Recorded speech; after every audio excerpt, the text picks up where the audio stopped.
Bienaventurado y santo el que tiene parte en la primera resurrección. La segunda muerte no tiene potestad sobre estos, sino que serán sacerdotes de Dios y de Cristo y reinarán con él 1000 años. Muy bien, esto es lo que empezamos a ver en la clase la semana pasada. Y estábamos hablando acerca de lo que Juan vio. Juan estaba viendo almas. ¿Y las almas de quién? Estaba viendo almas de aquellos decapitados, pero no solo los que decíamos, no solo los que murieron así a espada.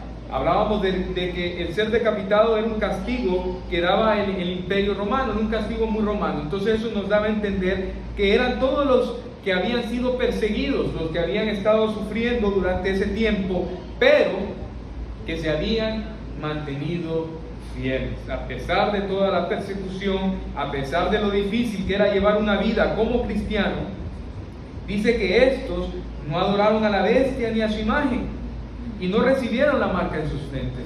De ninguna manera se conformaron a la sociedad o al siglo presente, sino que mantuvieron su fe en el Señor.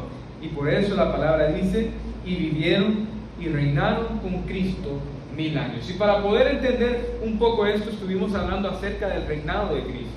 Y empezamos a ver cuándo comenzó este reinado. Por eso nos fuimos hasta el libro de Daniel, vimos la profecía del capítulo 2, estuvimos en el capítulo 7, vimos esa profecía que decía que Daniel miró al anciano de días en el cielo, y que cuando estaba el anciano de días, uno semejante al Hijo del Hombre se acercó, y a ese se le dio todo el dominio y toda la autoridad. Y cuando Daniel mira esto, lo hace cuando él está hablando de una cuarta bestia, es decir, un cuarto reino. Es decir, durante el reinado del imperio romano se cumple esta profecía, que el reinado de Cristo comience. Y luego vimos también como el mismo Señor Jesucristo decía, el reino de Dios se ha acercado. Les decía a los discípulos y los apóstoles, el reino de Dios vendrá con poder. Y esto se cumple cuando el Espíritu Santo desciende en los apóstoles y luego comienza la iglesia en el Pentecostés, ¿verdad? Decía Pedro, mencionaba unas palabras de David que decían, vi a mi Señor sentado a la diestra de mi Señor, es decir, que ya Cristo estaba en su trono reinando. Pero hicimos una aclaración, cuando habla que estas almas reinaron con Cristo 1000 años, no está diciendo que el reino de Cristo dura 1000 años. En ningún momento está diciendo, y el reino de Cristo durará 1000 años. Eso no es lo que dice, sino que está hablando que estas almas viven y reinan con Cristo 1000 años. Hay una diferencia muy importante entre una y la otra. Y una vez que nosotros estuvimos hablando del reinado de Cristo, empezamos a ver esta tesis. Empezamos a ver la tesis de cómo estas almas estaban en la presencia de Dios. Y empezamos a ver sobre cómo Pablo creía que cuando él dejara el cuerpo, automáticamente iba a estar presente al Señor. ¿Verdad? Y estudiábamos como él lo decía, y también en Filipenses capítulo 1:23, Pablo decía, el vivir es Cristo, el morir es ganancia. Estoy en entredicho, si quedarme aquí en la carne y seguir en la obra y seguir trabajando y seguir con ustedes, voy a irme porque ya quiero estar con el Señor, ¿verdad? Y entonces evaluábamos eso. También leíamos las palabras de Hebreos 12:22, que dice que en el cielo está esa Jerusalén celestial y también están los espíritus hechos perfectos. Y entonces mirábamos y hablábamos de esta tesis. Vamos a ir a Apocalipsis capítulo 1. Apocalipsis capítulo 1.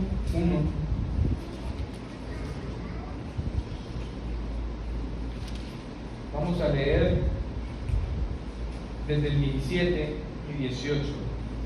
Apocalipsis capítulo 1, 17 al 18. Dice la palabra de Dios: cuando le vi, caí como muerto a sus pies, y él puso su diestra sobre mí, diciéndome: no temas, yo soy el primero y el último, y el que vivo y estuve muerto, mas he aquí que vivo por los siglos de los siglos. Amén. Y tengo las llaves de la muerte y del Hades. Y decíamos que cuando Cristo muere, es sepultado y resucita al tercer día, Jesucristo toma la autoridad sobre la muerte y el Hades. Y entonces hablábamos que cuando sucede esto, marca un antes y un después. Y no es como el Antiguo Testamento nos hablaba acerca de que mi alma se queda en el Seol. Cuando ya Cristo logra tener la autoridad y las llaves de la muerte y el Hades, Él decide qué almas Él se lleva. Y esto cambia completamente, ¿verdad? La otra tesis que dice que todos los que morimos, sean los que están con Cristo o los que no creyeron, van a una sala de espera llamado Hades. Sino que creemos nosotros que el alma que muere con el Señor, creyendo en el Señor, Jesucristo lo toma para sí y lo lleva a su presencia. Y entonces Juan nos dice en esta visión: veo a estas almas que están vivas y reinando con Cristo. Y para las iglesias que recibían esta carta, y es importante entender por eso el contexto, muchos hermanos estaban siendo asesinados, muchos hermanos estaban muriendo por causa de la fe en el Señor Jesucristo. Eran tiempos difíciles. Gloria a Dios que hoy podemos estar aquí reunidos y nadie nos persigue por nuestra fe, pero no era el caso en ese tiempo. Y entonces Juan lee esta revelación, y ellos que están sufriendo, que han perdido seres queridos, amigos y hermanos queridos, entonces reciben esta palabra y se les dice: esos que se han mantenido fieles, es cierto, ya no están aquí en el cuerpo, pero están vivos. Es importante esa palabra: viven y reinan con Cristo. En este momento están reinando con el Señor. Cuando entendemos ese mensaje a la iglesia, también podemos nosotros entender el mensaje para nosotros. Y hace el día de ayer, ¿verdad? Podríamos decir, falleció nuestra hermana Cristina. Y creemos por fe, nos dice Pablo, ¿verdad? En Corintios, que por fe, no por vista. Creemos que cuando estamos ausentes en el cuerpo, estamos presentes en el Señor. Por eso creemos que nuestra hermana Cristina, ella que murió con el Señor, creyendo en el Señor, que le dio su vida, mi hermana está viviendo y reinando con Cristo. Dice el versículo 6: ustedes son reyes y sacerdotes de Cristo. Y mi hermana Cristina está en la presencia del Señor. Y ese es el mensaje que quería comunicar Juan a la iglesia. Miren, sí están sufriendo, pero el enemigo no está ganando, porque Cristo ya triunfó en la cruz. Y por lo tanto, el que muere creyendo, el que muere con Dios y con Jesús en su corazón, muere para vida. Y eso es lo que nosotros estábamos estudiando ya al final de la clase, y lamentablemente sucedió lo de la hermana, pero nos sirve a todos nosotros para que tengamos fe y esperanza y podamos consolarnos con estas palabras y con esta visión que también aplica, ¿verdad?, para darnos ánimo a nosotros. Ahora, viene y los versículos nos hablan acerca de la primera resurrección. Dice el versículo 5: pero los otros muertos no volvieron a vivir hasta que se cumplieron 1000 años. Esta es la primera resurrección. Y entonces viene la pregunta: ¿a qué se refiere cuando habla de la primera resurrección? Vamos a ver 3 posibilidades para ver qué es lo que mejor podemos utilizar para entender lo que habla esta primera resurrección. Vamos a ir a Mateo capítulo 16, versículo 25.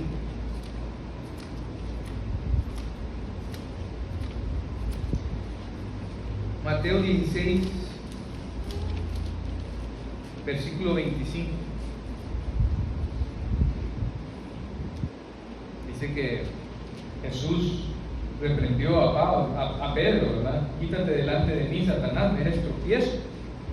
Tengo que ir a Jerusalén. Y le dice desde el 24, capítulo 16, entonces Jesús dijo a sus discípulos, si alguno quiere venir en pos de mí, niéguese a sí mismo, tome su cruz y sígame. Porque todo el que quiera salvar su vida, la perderá, y todo el que pierda su vida por causa de mí, la hallará. Por tanto, podemos decir que cuando Juan habla de esta primera resurrección, se refiere a cómo las almas, cuando usted muere, automáticamente va a la presencia del Señor a vivir y reinar con Cristo Jesús. Y entonces dice, bienaventurados los que participan de esta primera resurrección, porque han perdido la vida por causa de Cristo, pero la han hallado. Sus almas viven y están preparadas para la vida eterna que viene en el futuro. Podemos decir que eso es lo que quiere decir la primera resurrección, basándonos en el contexto meramente, en lo que estamos leyendo y lo que Juan quiere comunicar. Pero podríamos tomar otras posibilidades, ¿no? Algunos pueden decir que la primera resurrección habla acerca del cambio que tenemos nosotros cuando pasamos de muerte a vida. Cuando usted acepta al Señor, cuando usted conoce al Señor, cuando usted se bautiza, usted pasa de muerte a vida. Vamos a ir a Juan, capítulo 5, versículo 24.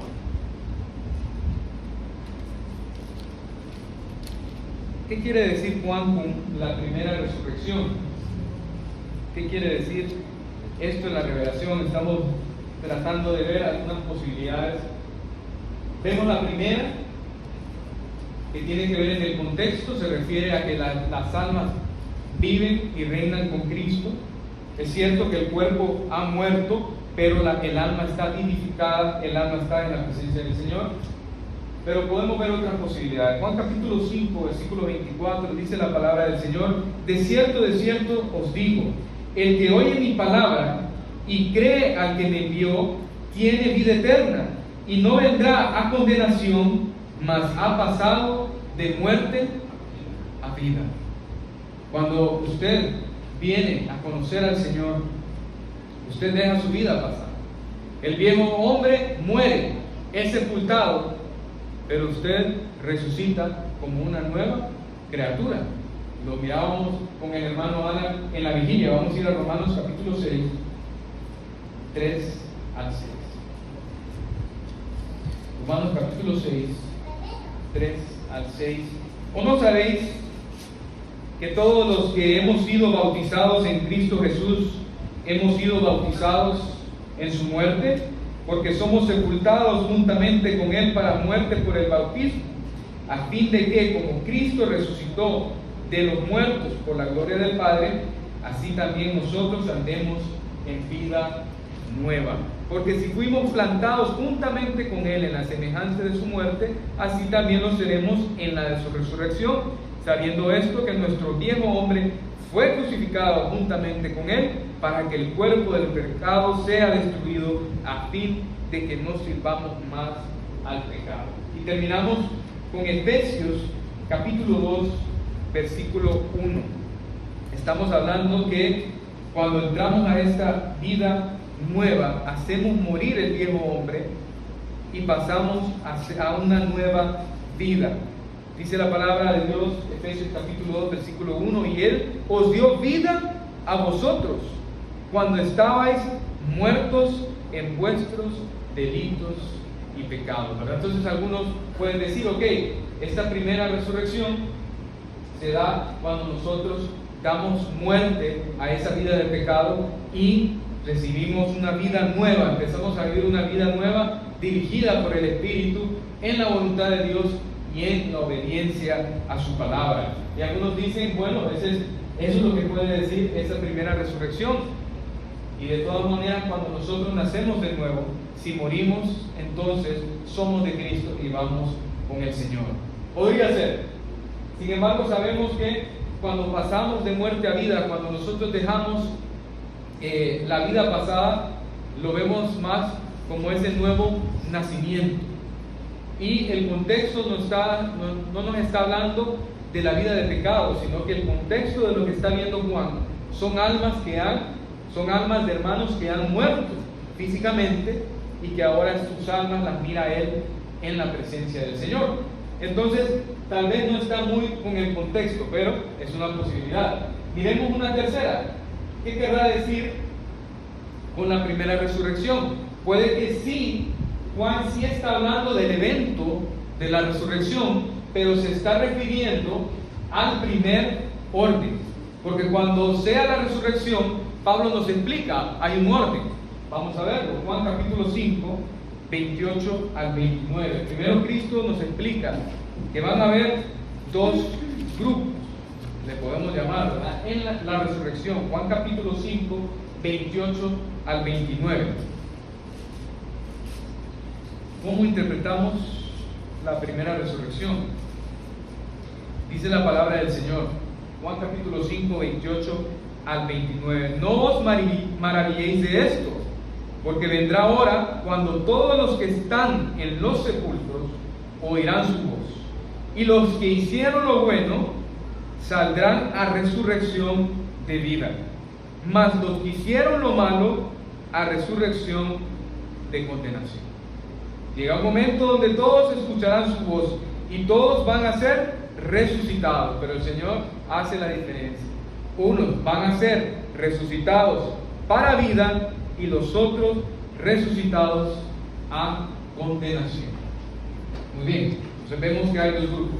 Pablo entonces viene y nos da un poquito más de información. Vamos a ir a 1 Corintios capítulo 15, 22 al 25. Pablo nos da un poquito más de información acerca de la resurrección y nos da un orden, nos explica. Y nos dice, porque así como en Adán todos mueren, el pecado entró por Adán, también en Cristo todos serán vivificados, pero cada uno en su debido orden. Cristo, las primicias. Luego, los que son de Cristo en su venida.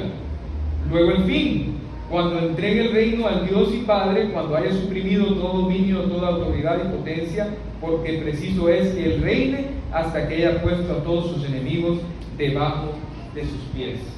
Para fortalecer esto, Pablo también a los de Tesalónica, 1 Tesalonicenses 4:16, también les refuerza este orden en la resurrección. Dice la palabra de Dios, 1 Tesalonicenses 4:16, porque el Señor mismo, con voz de mando, con voz de arcángel y con trompeta de Dios, descenderá del cielo, y los muertos en Cristo resucitarán primero. Esa es la prioridad. Esos son los primeros que van a resucitar para estar con sus cuerpos vivificados, transformados con el Señor. Los que son de Cristo, o como dice aquí, los muertos en Cristo resucitarán primero. Entonces algunos dicen, cuando habla de la primera resurrección, podría estarse refiriendo al primer orden. Bienaventurados los primeros, bienaventurados los de esa prioridad, bienaventurados los muertos en Cristo. Esos resucitarán primero. Y sabemos que su resurrección es para vida. Y luego los demás, su resurrección es para condenación. Y esas son algunas de las interpretaciones que podemos dar a esa primera resurrección. Para mí, y basándome en el contexto, me gusta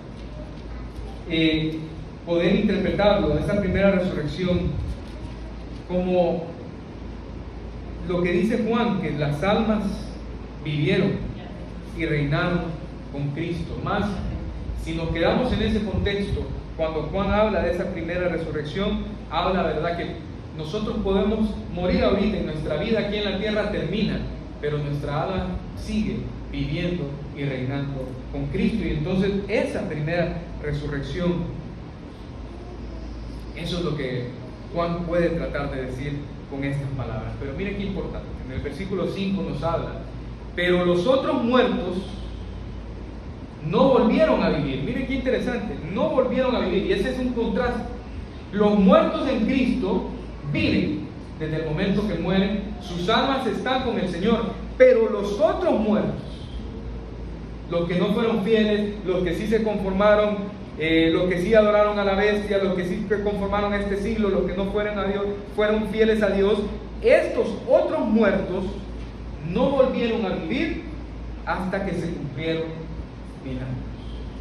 Y hablábamos de los 1000 años no como un tiempo literal, sino lo hablábamos como un tiempo simbólico que habla de todo el tiempo que estas almas van a estar reinando con Cristo. Y hasta que termine ese tiempo, que es total y completo, estos muertos no vuelven a vivir.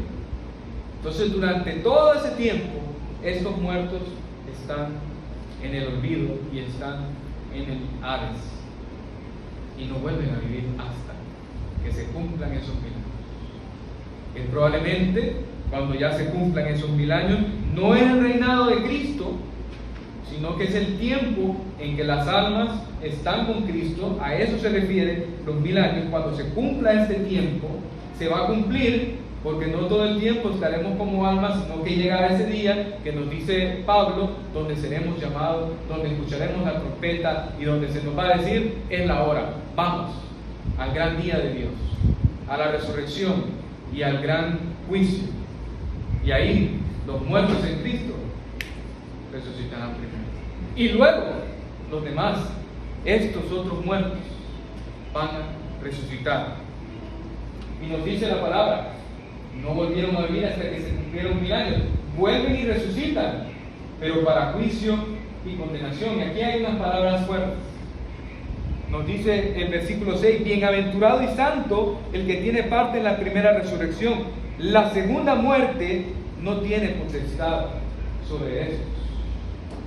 Y más adelante, en ese mismo capítulo, se nos explica qué es esta segunda muerte. Vamos a hacer trampa y nos vamos a adelantar. Dice versículo 13 al 15: y el mal entregó los muertos que habían en él, y la muerte y el Hades entregaron los muertos que habían en ellos, y fueron juzgados cada uno según sus obras.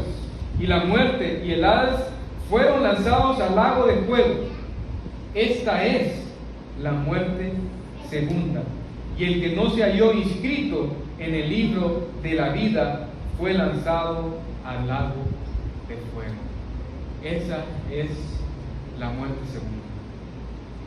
Lo hemos dicho en algunas ocasiones, que nosotros los cristianos nacemos 2 veces, pero morimos una vez.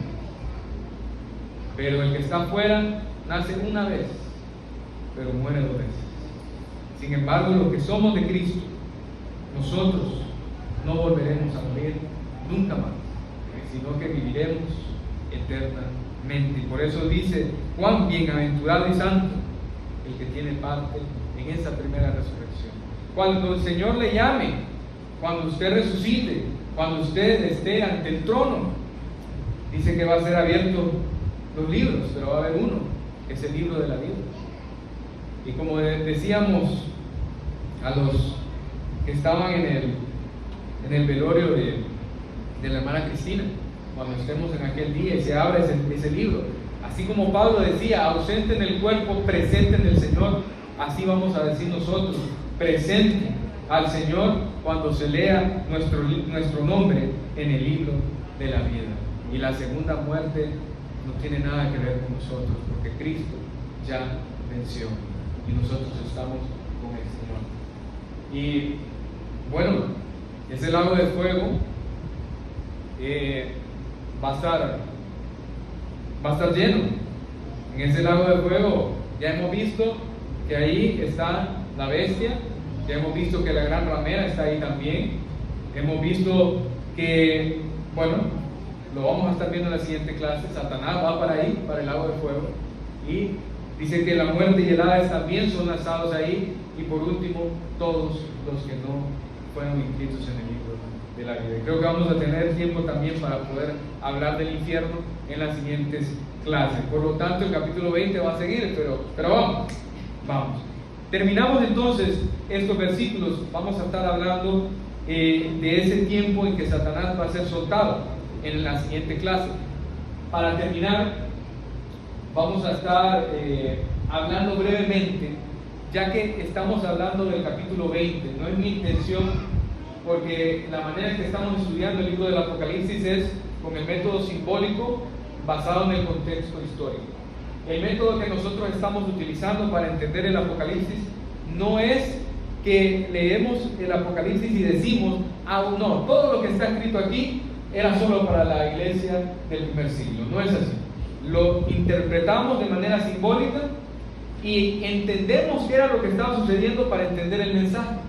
Y creemos que la palabra de Dios es viva y eficaz, y tanto puede aplicar para la iglesia del primer siglo como también puede ser para nuestra edificación, como sé que lo ha sido en las clases que hemos tenido ya casi por 3 años, ¿verdad?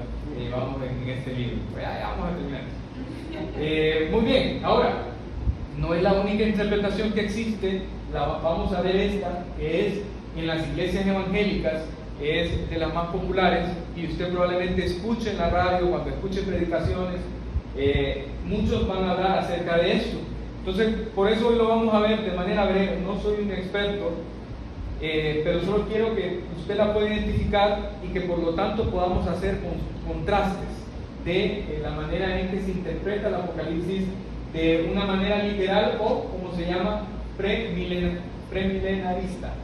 Muy bien, este método o esta manera de ver el Apocalipsis habla que ahorita nosotros estamos en la era actual de la iglesia. ¿Todo bien? Todo bien, ok. Pero que va a llegar un punto donde el Señor viene, pero el Señor viene no revelado en el cielo y todo ojo le verá, no, solo viene por su iglesia, y eso es lo que ellos conocen como el arrebatamiento. Pablo dice que sonará la trompeta y entonces los muertos en Cristo resucitarán primero y luego los que vivimos seremos arrebatados, y entonces de ahí viene el nombre también conocido como rapto. Entonces en ese momento la iglesia será tomada, y usted probablemente ha visto videos de que están reunidos unos 2 y entonces desaparece el uno y queda solo uno ahí. ¿Dónde está? Bueno, esto es lo que ellos conocen como el arrebatamiento. El Señor viene por la iglesia, y durante ese tiempo entonces es que aparecerá el anticristo. Y el anticristo lo identifican como un líder político, una persona con liderazgo, con influencia y con muchos recursos.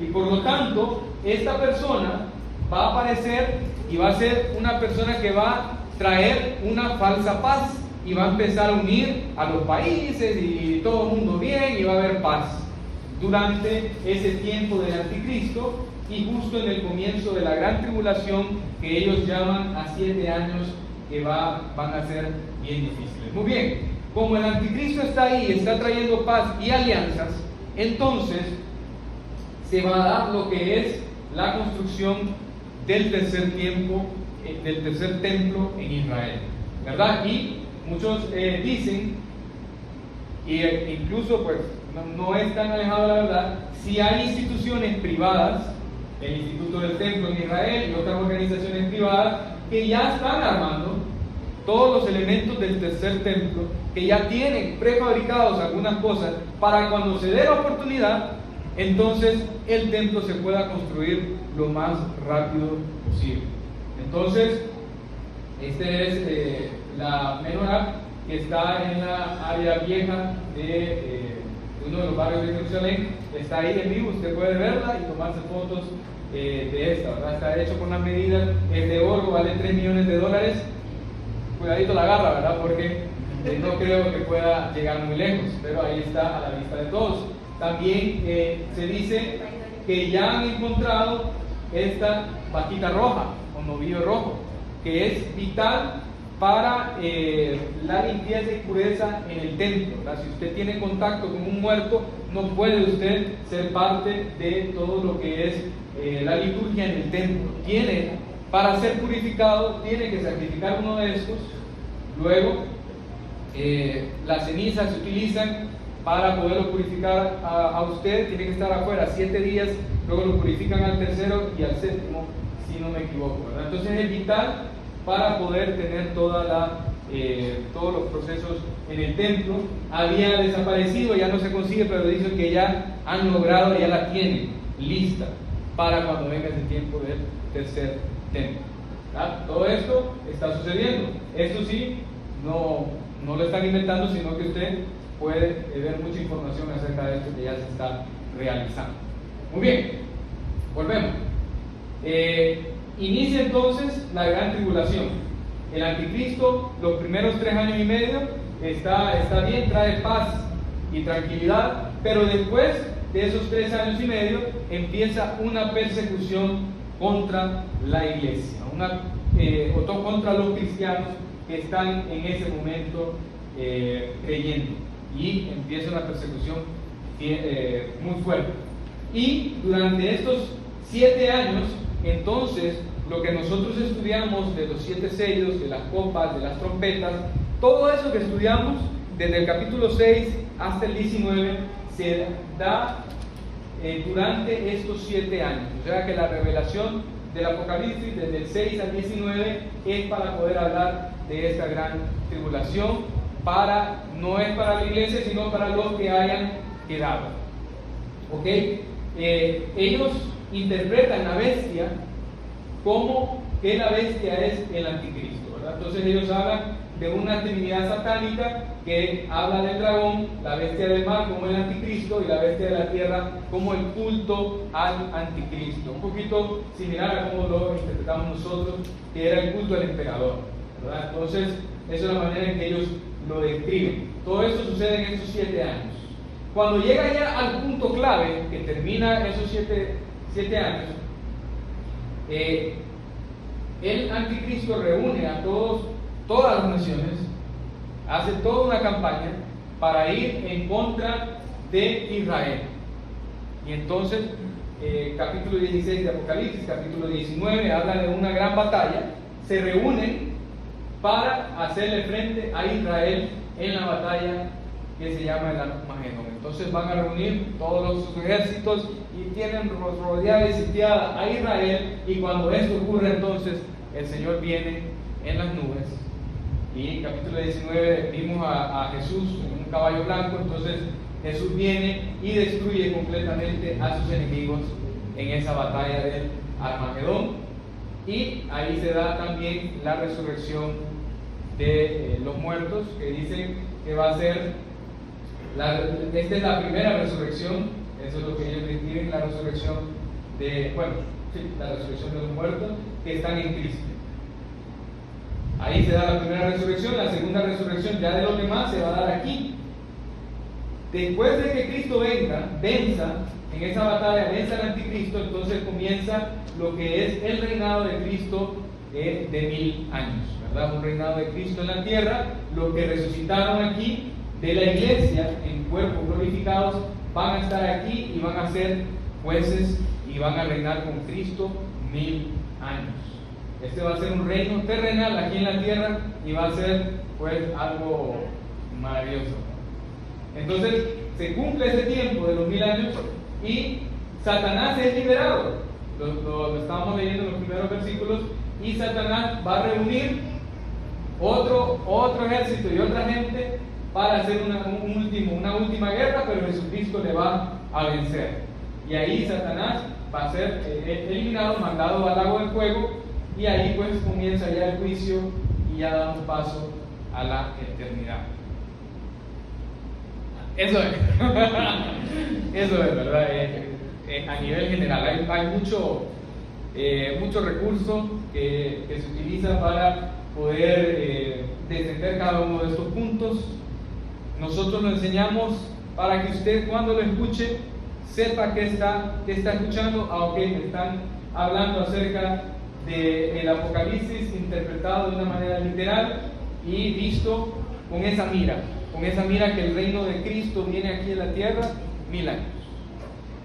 ¿Deberíamos de ponernos a pelear por esto? No, esto es vanidad, no vale.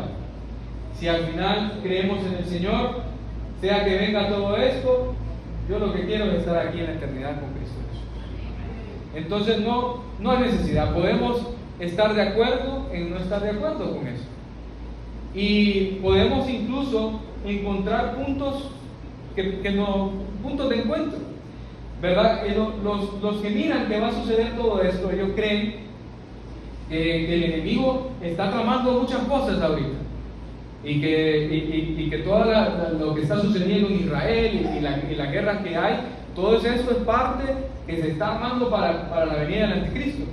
Entonces podemos nosotros decir, no, yo no miro el Apocalipsis de esa forma, o yo no creo en esas cosas, pero sí sé, porque la palabra nos lo dice, que Satanás utiliza gobiernos y sistemas para ir en contra de la voluntad de Dios, porque lo hizo durante el Imperio Romano, utilizó todo ese gobierno para ir en contra de la iglesia, le hizo frente, y probablemente esa misma estrategia y ese mismo sistema lo siguió usando el enemigo en la Edad Media, cuando se infiltró también y empezó a contaminar las iglesias y se empezaba a cobrar por la salvación de tu familiar, tenías que pagar por los indultos. Entonces Satanás siempre obra así, utilizando sistemas de gobierno, porque antes la iglesia era parte del gobierno, entonces Satanás se metía para usar así. Luego en la era moderna vimos una segunda guerra mundial con una persona que tenía una maldad que no es explicable si solo la vemos en términos humanos, ¿verdad? Tenía que haber algo, una maldad demoníaca, ¿verdad? Para ir en contra y matar a tantas personas. Entonces, mi hermano, yo sí sé que el enemigo utiliza sistemas de gobierno para ir en contra de la voluntad de Dios, y tiene prisa porque sabe que le queda poco tiempo. Pero también sé que el Señor está en el trono y tiene control de todas esas cosas. Entonces sí sé que podemos hallar algún punto de acuerdo para poder hablar cosas que nos puedan identificar si nosotros no estamos de acuerdo. Hablan ellos de la guerra del Armagedón, ¿verdad? Nosotros la interpretamos de manera diferente, pero sí hay algo muy cierto que nos habla cuando se reúnen esos ejércitos. Dice que los que van con Satanás, los que van con la bestia, son muchos, miles y miles. Y entonces no me preocupa el resultado de la batalla, ya la tengo ganada. Lo que me preocupa son todas esas almas que van y que están engañados y que no han conocido la verdad. Entonces, mi hermano, preocupémonos, porque no podemos perder tanto tiempo hablando de estas cosas, sino lo que tenemos es estar allá afuera predicando el nombre de Jesús. Eso es lo que me urge ahorita. Eso de verdad es lo que nos tiene que interesar, el salvar cuantas almas podamos. Entonces, decía una hermana, yo sé que esto no es de salvación, es bueno saber. Al final, la conclusión que podemos tener, si incluso cuando hemos estudiado de esta forma el Apocalipsis, si usted no ha quedado satisfecho, bueno, parte del objetivo al estudiar este libro no es poder tener todas las respuestas, sino poder crear en usted una curiosidad para ir y leer. Entonces, si usted encuentra un hermano que él tiene otras ideas, bueno, vamos y leamos, ¿verdad? Con un hermano compartimos material. Hace una semana nos mandamos material para seguir estudiando. Él me mandó su material, yo le mando el mío, y así nos seguimos edificando, porque ese es parte del objetivo, seguir estudiando. Si la verdad, tal vez no he podido evacuar todas sus dudas, y no creo poder hacerlo, entonces la invitación es que sigamos estudiando. Y termino. Respeto esta manera de verlo. Solo tengo una advertencia.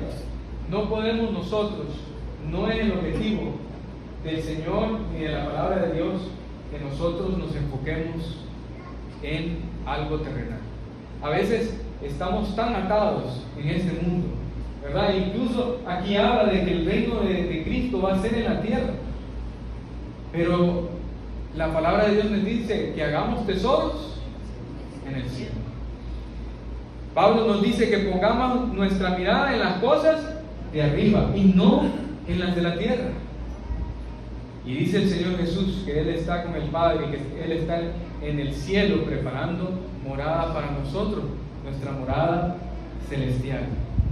Pablo decía, mi ciudadanía está en los cielos y no en un reino terrenal. No pongamos nuestra mirada, no nos atemos a este mundo, solo somos peregrinos. Y en cualquier momento el Señor vendrá o nos llamará, nos dirá hasta aquí llegamos, y viviremos con Él y reinaremos con Él eternamente en el cielo. Que el Señor le bendiga. Amén.